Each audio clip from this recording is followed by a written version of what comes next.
Veronica Hays is a medical illustrator and animator of Falconieri Visuals, a studio specializing in creating molecular and cellular visualizations for clients in research, biotech, and pharmaceutical fields. She will be followed by Andrew Tran, founding partner and director of medical science. Andrew Swift, founding partner and director of medical science at Isoform, a medical illustration, animation, and interactive company. Then Mesa Schumacher, a scientific, medical, and infographic artist whose work can be found in Scientific American, National Geographic, and recently in a series of giant human anatomy puzzles. Last but not least, we'll have Andrew Tran, a digital product designer at Facebook Pay, who builds products and experiences for a wide range of stakeholders in digital health. Without further ado, Veronica Hays. Hi, everyone. I'm Veronica Falconieri Hays, and I'll be talking about some of my work this year visualizing the coronavirus. I'll be talking about a few things that are on web articles. You can find links to those articles. They're at tinyurl.com, SciVizNYC. That'll bring you to a document with related links. All right, so in March 2020, like many people, I realized that my year was going to be a lot different than what I thought. So I thought, oh, I'm going to do the usual, visualize some cancer therapeutics, things like that. And viruses became really big on the scene.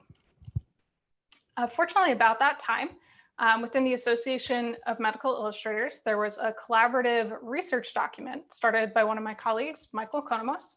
And we started sharing our research on SARS-CoV-2, or the coronavirus, because we knew we were going to be illustrating it a lot this year.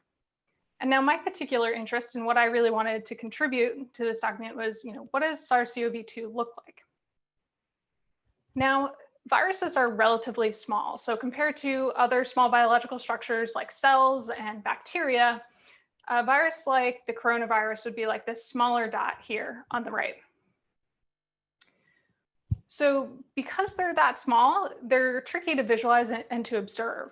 And scientists have to use a combination of techniques to see what they look like, including electron microscopy and the more specialized techniques of structural biology. So in the early February, March timeframe, we started getting our first looks at the coronavirus. And these are some of the actual microscopic images that we had. And as you can tell, they're pretty fuzzy.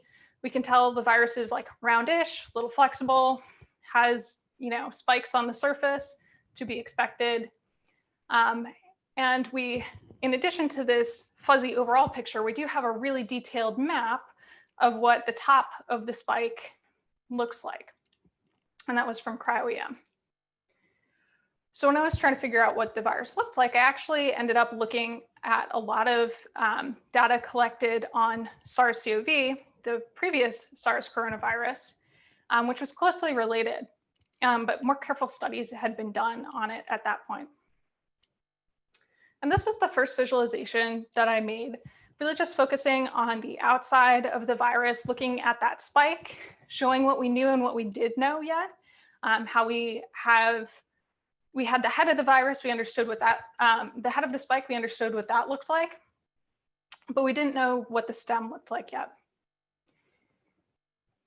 Then in April, I had the opportunity to collaborate with Scientific American to visualize the coronavirus for a couple upcoming articles and an interactive.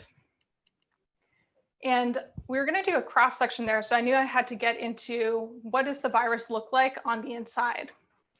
And these are some of my really rough initial sketches where I'm just laying out what are the components that I'll need to look at. And you can see here, I'm already debating the RNA, the virus's genetic material. What is that going to be shaped like? Is it amorphous or is it helical? How is it structured, if at all? So this was my initial model. So I started building in 3D, and as I researched, I found evidence for a helical structure for the RNA and the protein that it binds, which you can see here in pink and in blue. So I started modeling that in. Now I sent this off to my collaborators, including Britt Glonsinger, and she's like, the RNA looks a little short. I feel like there should be more. And I was like, well, that should be right. I've been calculating based on like 30,000 base pairs. It should be about this length. But I double checked my math, and it turns out I had dropped a 0, was off by an order of 10 in my first model. So in this intermediate model, you can see we now have the RNA closer to the correct length. And again, I'm just estimating. I just want to make sure that that RNA molecule is close to the right length, if not, 100% down to the nanometer accurate to the length, or down to the angstrom accurate. For the spike, you can see we still have this data-based head, so it's got a lot of detail, but I've got it kind of on this lollipop type stem, because I still don't have data yet for what that stem part looks like. So I was just modeling it in sort of as a placeholder of, maybe this is something like what it looks like. It's also only 19 nanometers tall. And this was based on microscopy measurements that were available from the previous coronavirus. I started using this model to work on my color compositions. So at first I was thinking I would have it on this light pink background as if we were looking into this really well-lit nook of lung tissue. But as I played with it, I also did this iteration with a darker background and really liked how it made this orange spike proteins pop. And this is actually the color palette that ended up going forward. Here's the final illustration as it was completed in mid-May. And here you can see the spike has changed quite a bit from my previous models. And that's because I was able to use a model that was created by the Amaro lab at UCSD. They generously shared the model that their team generated in order to do molecular dynamics simulations. And I was able to incorporate that into my model. It's a lot taller than I was expecting. So based on the microscopy measurements, I was expecting it to be 19 nanometers, and this one was about 25 nanometers. And I wondered at the time, I was like, I bet there's some flexibility going on here, either at the top or within the stem of the spike, so that when we look at it under a microscope, it appears shorter. This image also ended up being on the cover of the July issue of Scientific American. I was very excited about that. I also then took that model and adapted it into a lower detail version for the 3D interactive version of the article. And again, if you want to find that, check out the related links down there. But basically, this was trying to reduce the amount of polygons in the scene, the number of points in the scene, and also taking out certain details. So instead of having every individual fat molecule in the membrane around the outside of the virus, I just simplified that shape into a hemisphere. And then I handed that off to the SciEm team, led by Jeff Del Vischio, who worked magic to adapt it to an interactive 3D piece. Of course, this article came out late June, and about the same time, a lot of really interesting preprints came out on bioRxiv and the like, where scientists started to publish the results of molecular dynamics and more detailed electron microscopy studies of the virus. And what you can see here on the left is a model of the spike, and they've identified key points of flexion. So because the spike can bend at these points, it does appear shorter when you look at it under a microscope. And this was confirmed by a couple different kinds of experiments. So here we're looking at cryo-electron tomography of virion particles. And again, we can see that bend in the spike, and we can actually see the flexibility and how dramatically they can change in shape. And of course, this all drops at the exact same time as that article goes live. And we also got this really cool view of, so this was also using electron microscopy, and they are actually able to look inside the virus, and we can see in yellow, these are structures related to the RNA, again, that genomic material, and the nucleoproteins packing it. You can't quite resolve how the RNA strands are wrapping around these bodies, but you can tell that it's way different than what I had hypothesized in my model. So this was a really cool thing to see, but of course meant that my model was wrong. So, I mean, that's the nature of molecular and cellular visualization. Science is never done, and thus my job as a medical illustrator is never done. So again, if you want to learn more about, check out where this virus went to live, see the 3D interactive, or read my really in-depth nerdy write-up on all the research behind this, you can find those links at tinyurl.com SciVizNYC.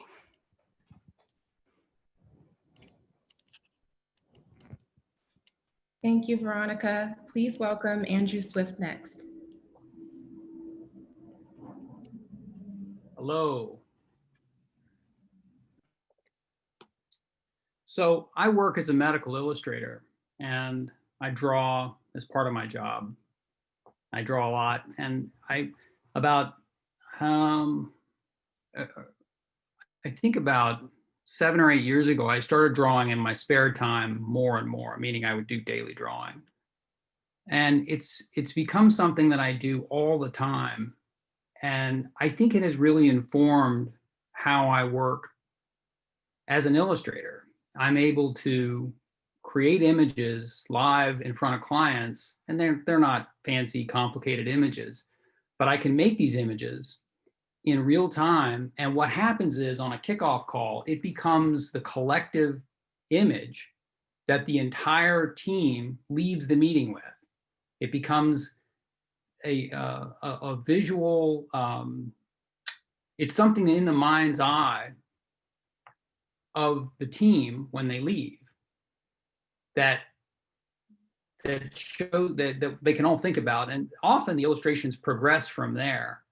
And so these are just some examples, and I'm going to talk about the process in a minute. And I do a little calligraphy, but mostly I draw from life at museums. I draw a lot from memory, and I tend to draw in ink or in some kind of permanent media. It's either wash or I don't sketch in pencil very often. There's something that's very liberating about working directly in ink, and I encourage everyone to do it.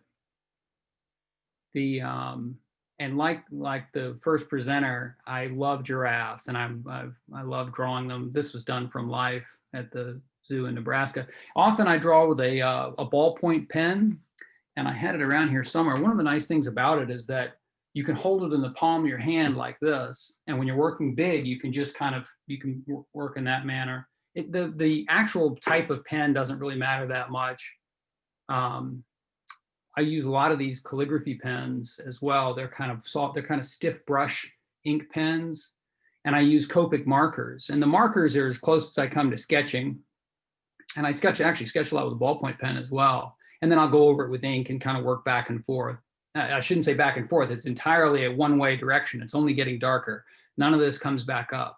And the neat thing about the Copic markers is that they dissolve the ballpoint pen. And so in this case, there's no ballpoint pen. This is just some kind of indelible ink, and I've gone over it with a wash. In this case, I start off with a ballpoint pen and then kind of smear it around with the alcohol markers, and you can refill them and do them yourself. These are the sketchbooks I like. They're durable, and they're a little expensive, but and they have this neat little pouch in the back. And what I found is that often I'll keep a pen cartridge in here, a ballpoint pen cartridge. So all you have to do is pick this up and walk out the door, stick it in your pocket, and you're ready to go. I have a little carbide tip scraper, and I started engraving on metal. So I'll take a piece of metal, a bottle cap or anything, and draw with that. And that kind of led me to engraving. So I spent all the money and got all the engraving stuff, and then realized there's a lot of skill involved in engraving and sharpening the engravers, knowing how to do it. I don't know how to do any of that. So I'm still figuring that out. But what actually got me interested in engraving was drawing on to-go boxes. I don't know if you ever draw on styrofoam, but you almost engrave into the styrofoam when you draw, and it deposits more ink at the bottom of the mark, and it's just wonderful. And when you're done with it, it's almost like a little bas relief. It's kind of silly. So anyhow, this is how most of my drawings will progress. It starts out as a ballpoint sketch, and you can see on the left-hand side where I'm holding it with my thumb, the grease from my hand is kind of smearing the ink. The ballpoint pen ink is not black, it's actually blue. And so when you hit it with the alcohol marker, it dissolves it away and kind of turns into this wash, and it makes this kind of messy, loose drawing, and it's a very fun way to work. And again, it's liberating. It's the opposite of what you'd think. You'd think if you were drawing in ink, you wouldn't, you'd be so careful and be afraid to make a mistake. But the drawing really incorporates all those errant marks. In situations like this, you're drawing, this penguin didn't sit in this position, right? So you look at the penguin, you start drawing, you have it in your mind, and he's still moving around, and you're trying to fill in your drawing as you go. In general, I do the drawings on site in kind of one shot, whether the penguin's still in front of me or not, and then I move on to the next thing. I try not to go back and tinker with them later. That's not really what it's about. Let's see here. And so the errant lines like this, look on the larger warthog here, you can see where I've put the tusk lines in down here and over here, and you'd think that would be a problem, but over time they just incorporate in. There's some errant lines here where I'm just kind of working all around the image. And when you first start, you think, I've ruined the drawing will never be right. And after a while, the drawing just kind of becomes larger than that errant mark and incorporates it, and it doesn't really bother you. Some things sit better than others, but it's, they're really fun to do. This is at the fair and natural history museums. Airports are great because people are just transfixed by their phones. This guy was on his phone in the airport.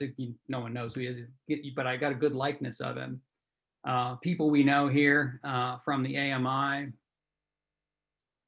I did this drawing at the Irish music venue where I used to go draw every Tuesday night, and he looks like he's having a nice night. And these are two other guys, lecturers at the AMI, and people, Rick Baker, Thanasis, there's Satyan Tripathi in the middle.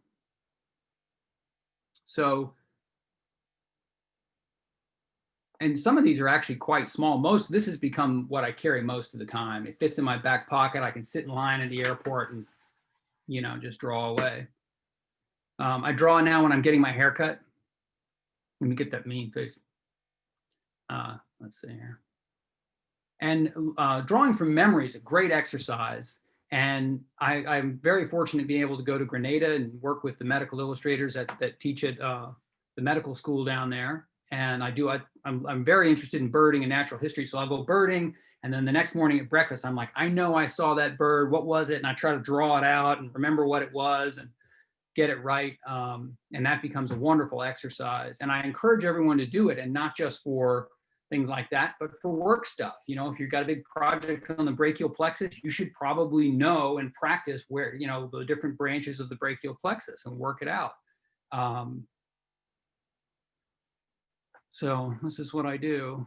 I have gotten into calligraphy a little bit. I think it's a lot of fun. This is probably wrong. I expect a call from Bill Westwood any minute now. So this is, and so trying to recall things is what I was getting at. Try to capture it in after the facts. I saved this little turtle. He thought I was trying to kill him, but I tried to save him. And afterwards, I tried to remember him and get him down on paper. And then I got into maps. I'm like, God, mapping, I should know where Chad is. I would love to know where Sudan is. And so I started practicing drawing maps. I draw these from memory, and this is one of the better ones there. And you can see where I'm kind of all over the place. I'm putting lines down, and I'm like, it's not right. And I'm doing it in pen, but it's all real light. And I just kind of figure it out. It's a great mental exercise to try to come up with this stuff on the fly over and over and over again. I'm sure a lot of that's wrong. It's probably wrong. But all of that kind of coalesces into what it's something that I've only done a little bit of it as a job, but I really love it. And that's graphic recording. I went to the VISB conference a couple of years ago, and it just kind of all came together. I was sitting there with my pens, and I'm like, well, I'm going to do graphic recording. And I didn't do it. This is just in my sketchbook. This is in a sketchbook about this size. And I open it up flat and work on the whole thing. And if you've ever done graphic recording, it is incredibly fun to do, because you can kind of draw something and then listen and say, oh, I got to get this down. And then you draw it over there. And then when there's a pause, you can go back to the first thing and kind of put in the drop shadow and work on it. And it's a great challenge, and it's a lot of fun, and it really becomes a wonderful little journal to help you remember the lecture. So that's where we are. How did I do, Jill, on time? Perfect. Good job. Thank you, Andrew. Thank you. Thank you. Okay, up next, we will have Mesa Schumacher. Yeah, you're good. Hi, thanks to everyone at SciViz for inviting me to speak. Sorry? I'm good, okay. Thanks to the organizers for having me this year. I love SciViz, and I often don't get to attend because I am running my studio from wherever I am in the world. Most recently, that was Kathmandu, Nepal. Before that, we were in Guatemala. And this year, with all the craziness in the world, I'm in my parents' spare room in Seattle. So here we are. So these days, I work on all sorts of different graphic projects: large, small, solo, collaborative, and a lot of different styles of media. But today I'd like to kind of share a simple idea, one that got me really interested in science visualization at the beginning, and one I return to in my work again and again to keep me on track and to organize what I do. It's the idea that you can embed information into images, like a coded message, and that this information can be extracted by your audience as if you were reading a text.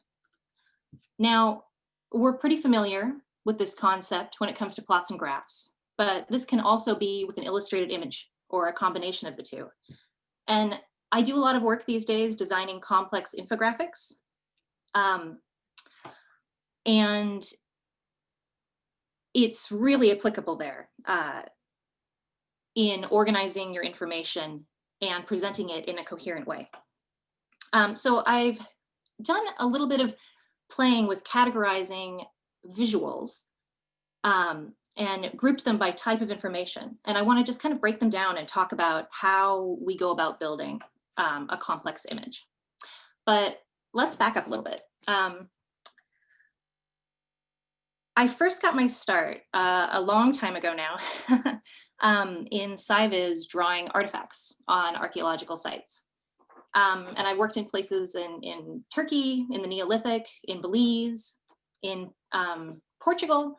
But my first dig was in the Andes in Peru, at an amazing site called SciVizNYC, up high in the Andes. It's a Neolithic, or sorry, quite old religious site. And I was there to excavate, to dig. So we'd dig all day. And then in the evening, we would go back to our camp and we would draw artifacts. And specifically, that was lithics or stone tools. And at this site, the lithics were mostly obsidian points. Now, it is really difficult to draw or to visualize obsidian points well. And this is because they don't cleave along straight lines like a lot of minerals do. Their crystal lattice structure is really disrupted. And so they refract light everywhere and they're hard to photograph. They're hard to scan. And so what can you do? You can draw them. And you start off by drawing line work. And this gives you the outline, the measurements, the general shape.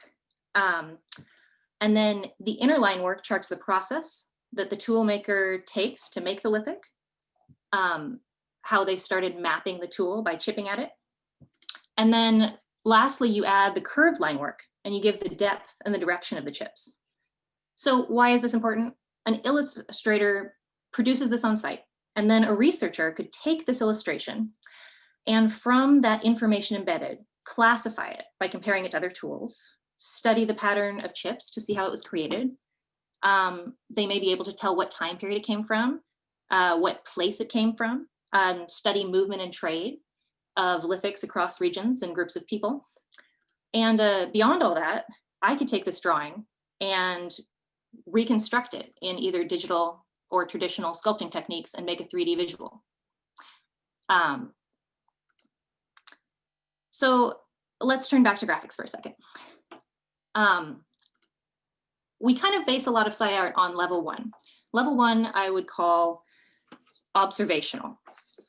An observational conveys the intrinsic properties of an object or your subject, an animal, an artifact, whatever you're doing. And this is like your subject in a void. So we think of this, if we think of this in question-driven design, which I'm sure some of you employ, this is the what or the who of an illustration. In archaeology, this is artifact drawings. This could be a species ID. This could be a single organ or a cell in medart. This is like the IKEA image on the outside of the box, like what it's going to look like. And the purpose is to record, to document, and show what this is. Shape, size, material, texture, what have you. Level 2, I would call contextual or locator. And this would be taking the subject out of the void and placing it in physical or temporal space. So if observational images are like a photo in a studio, then this is like a photo in the wild, a snapshot. In question-driven design, this would be the where or the when your subject exists. And the purpose of this is kind of to place it in time or space. And in most simple form, this could just be a map or a timeline. Level 3 would be sequential, procedural, or constructive. And this adds the dimension of time, or better yet, the dimension of change. So we've seen a studio portrait and we've seen a snapshot in the environment, and now we're kind of making a movie, either figuratively or literally. And in question-driven design, this would be how. How does something happen? How does it change? So this could be a sequence of scenes, steps, charts, plotting change. This is like the IKEA instruction sheet, step-by-step tutorial. And this is often a teaching image. You can construct something or reconstruct something that a person hasn't seen or that cannot be seen, like reconstructing an evolutionary cladogram with traits based on research. And what I love about lithics is they're kind of level 3 illustrations, but they're masquerading as level 1 because you have this information in there about their creation. Level 4, we get to interpretive. This is the why image, and this is where things get fun and complicated. Often parts of these are level 1 or level 2, level 3, and they come together, but it's trying to accomplish more than just the characteristics, the setting, and the change of your subject. Here we're actually really taking 2 subjects or more, and we're comparing them, and we're looking at the relationships between subjects.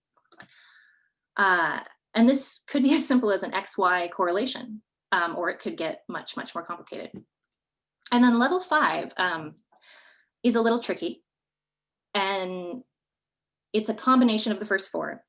But when it comes to complex graphics or teaching images, this is kind of the driving factor, and this is often where I start. So these days, I do a lot of research and kind of concepting for graphics like Fernando was showing in his talk this morning. And I do a lot of graphics for education and complicated medical things. And often you really need all the elements to hold together. And so the design and the foundation needs to tell a story. Sorry, going too fast. So this is an organizing and driving theme that brings together all those elements to help them function as a unit. So I want to give you an example. This is a graphic I worked on earlier this year with Manuel Canelas and Taylor, I'm going to pronounce your name, I'm sorry, Majicomo from National Geographic. And this one was on snow leopards. And this is pretty typical of the work that I end up doing with National Geographic. I get kind of an assignment and they say, okay, snow leopards, go. What can we say? And I work with a team there and we come up with something to show and that may not be completely connected to the story. And so here I did a lot of research and I went off and I read a lot. And then we came back and we decided, well, snow leopards are these amazing high altitude, harsh environment creatures, but they're also high rapid chase predators. And so they're kind of balancing these 2 adaptations. in this life of the extreme. So we want to tell that story. We want to tell how they're balancing these two driving factors to survive. So we start with an observational thing, holding it all together, level 1. And then we add some contextual information. Level 2, we locate it in the family tree with size and shape. We show some anatomy and context. We show some functional adaptations to the environment. Then we add some level 3 here.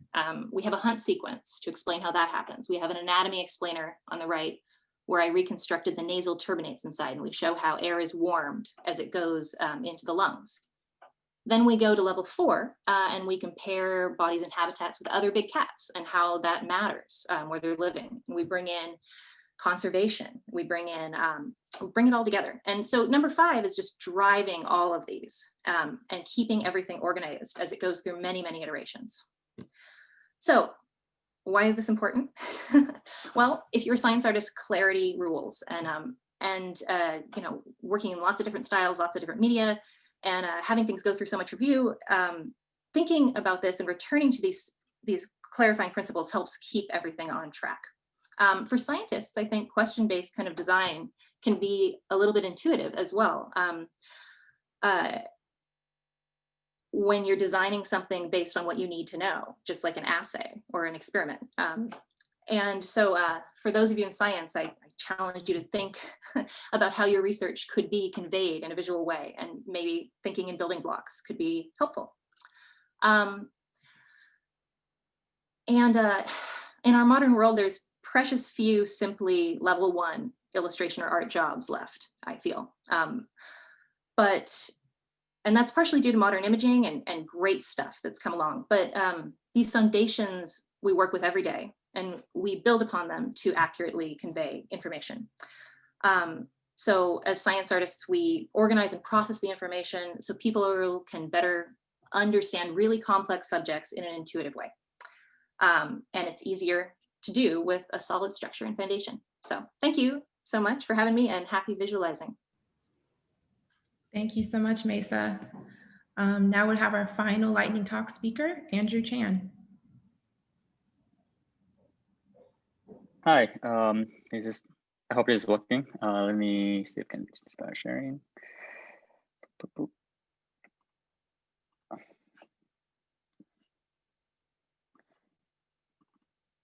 All right, so I hope everyone can see the screen. If not, then hopefully Gio can jump in. So yeah, thanks everyone for having me here. Excited to be here today. Just a disclaimer, I've just come back from a cross-country trip across America. Drove 7,000 miles in the last 2 weeks. So I'm a little bit off, so just a warning in advance. So today I'm gonna give you a brief overview of my experience in designing for digital products in digital health startups. But before I jump into that, I can give some background as well, where I started. I actually started in the scientific space, working as a researcher, doing bench work, curing cancer in mice, and things like that. For a while, working at UCLA and different biotech companies. And then one day I found out about medical illustration, and as many of us may have gone through, we realized that we could combine science and art, and I just basically dropped the pipette to trade it for a pencil and went into the Toronto program. And since then, I worked on some illustrations, some mock covers for Nature through USC, and did some 3D modeling as well, and even working on a 3D animation at the end of my program there. But since then, I focused mostly on building and designing for experiences for digital health companies, and sometimes some of these other institutions as well. Some of the examples were Vape Health, which is a portable ultrasound device. So as the first designer of the company, we had like 10 people. Everyone was very scrappy. We built everything from scratch, trying to make it so that an ultrasound card that you can normally see would be squeezed into just this one handheld device, and it's cordless and wireless, and you can just use it with a phone in the pocket, essentially, which has been proven to be a very effective way of usage in COVID times, especially when you need to look for different conditions in the lungs. I came back to biotech a little bit to work for BioElectron to help the scientists there build out their basically research tools for them to use instead of planning experiments in Excel. So they would use us to schedule and plan the experiment, doing analysis, and things like that. And for BioRender, I did a quick contract job there, basically laid out the foundation for them to build out this basically a Photoshop for scientists, tools in the web for everyone to just drag and drop different illustrations into the canvas. So they've been getting some good traction since.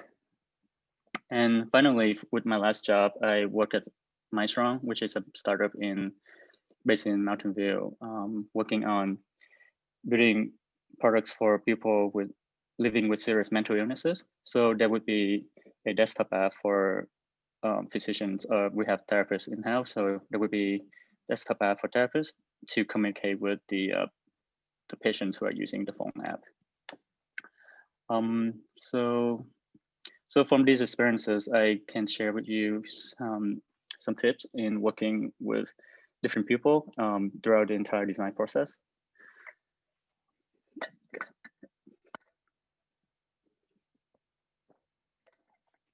So the first section is working with different functions, different cross-functional peers. If you're not yet familiar with the how the structure in tech is like, usually there would be a designer, or a product designer. Sometimes it's also a UI or UX designer.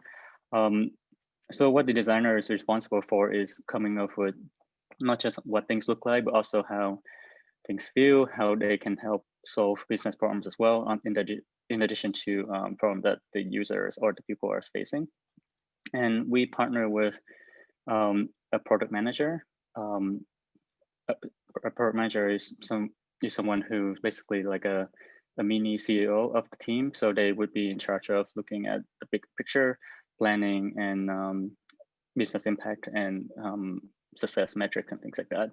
And then the other function would be an engineer, or the engineering team, who would be responsible for implementing the design.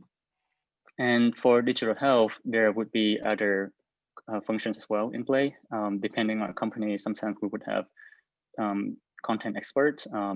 In the case of MyStrong, I had therapists and physicians who would be collaborating directly with the team. And for BioElectron, we would have scientists, for example. So yeah, so there's some do and don'ts, I guess. The don't is pretty obvious, like just don't design or build things in silo. Always involve other people in your design flow. In this case, at BioElectron, I basically just drag a bunch of the scientists and the technicians in a company into the same room, because they're basically the end users of this product, and they know what they needed best. So basically just give them some markers, some papers, and I didn't really actually have to do any design work. My job was just to have people design for me, in a sense. So they would just draw out like their workflow and what would make sense, what wouldn't make sense. Really encourage them to think outside the box and put out anything that makes sense to them. And at the same time, I would follow them basically into the lab, watching how they work with different robotic instrumentations, how they laid out the plate, running the experiments and things like that. And basically, it's a very deep collaboration in between the technology side and the scientific side as well, just to get to the final product. And similarly at Vay Health, which is an ultrasound company, right? When I first joined, basically rolled up my sleeves as a very scrappy miracle illustrator, put down the different illustrations of what it's like for basically defining what transverse plane is and longitudinal plane is for the rest of the company, because not everyone in the company was a medical expert, right? There would be engineering. I mean, for us, most medical illustrator, like the drawing on the top right is like, it's just medicine, but everyone in the engineering team was like looking at it, like laughing at it and being a little bit immature about it. But it was more around educating the team what they're building for. They're actually working on a product that actually potentially help save lives, and there's much more than just their basically the code and things like that.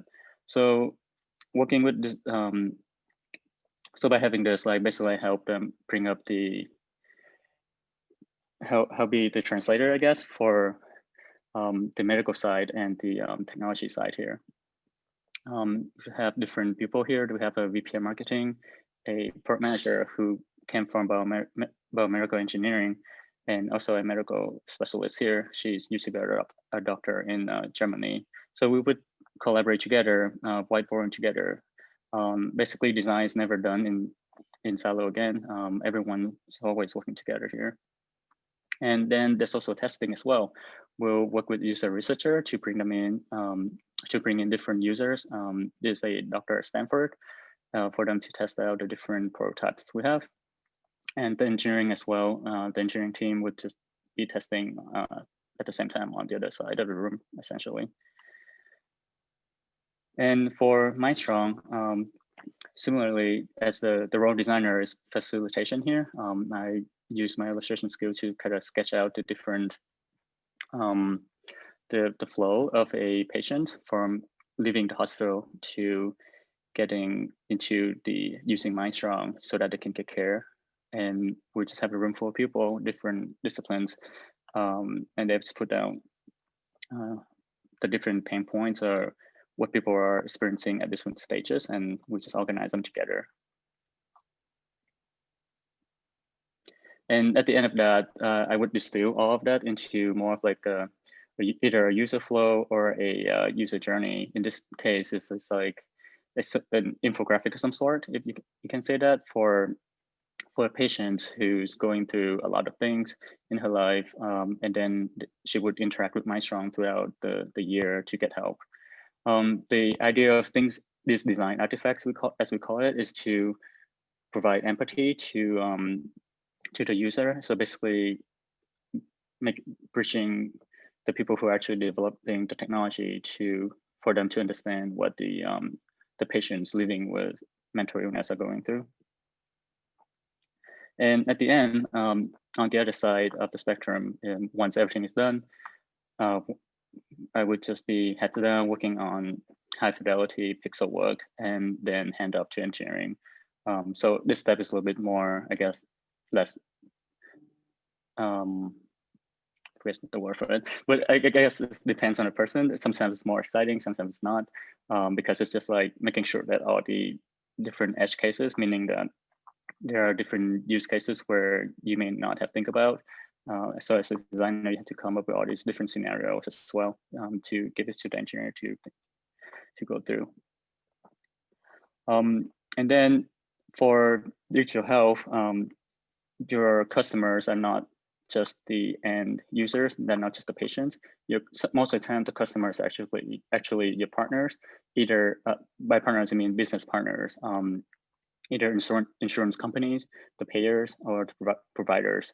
So most of the time, you would actually build something for these people, and then they would sell it or give it to the end users, who are the patients. For this example, I can jump very quickly through a case study where at MindStrong, we collaborated with a clinic in Los Angeles. So it's a clinic that was treating people living with bipolar disorders and borderline personality disorder. And up to this point, all the patients were just using like carrying this piece of paper around. They have to fill everything out manually one by one. And then there's this long list of skills that they have to check off every day. And it's a lot of work for both the patients and also for the providers, right? And to tackle this, we basically make sure that we really ask what the clinic or the clinicians, the director of the clinic, really wanted to have. This was mostly a top-down strategy in terms of building out a tool for them, because at this point we didn't have direct access to the patients. And the business deal was more strategic in a way that once we get in, then we would be able to collaborate with different clinics as well. So in a sense, like the clinic was our client, and we really needed to build something for them in a very short amount of time. And from talking to them, making sure that everything checks off, and we're able to digitize this into a tool that we could put into the MyStrong app. Some of the things that we wish we could watch out for this was that since it's more like a client and vendor relationship, there would be scope creep, just like any kind of freelance work. So as we were building this out, there would be new requirements coming in constantly, new asks and things like that. So one of the lessons is to just know how to push back, even push back to the people who are making the business deals as well, telling them what's possible and what's not. And one other big part of designing for digital health is actually building something for the patients and the people. So these are real patients that we interviewed at MyStrong, and I kind of illustrated them just instead of, well, for one, we couldn't really use the real pictures, and instead of using stock photos, we decided to use illustration here to really capture their the expression and the frustration with the system and the conditions they're living with. The idea is to, again, bring this, bring out the empathy to the rest of the company and the people who are working on building this.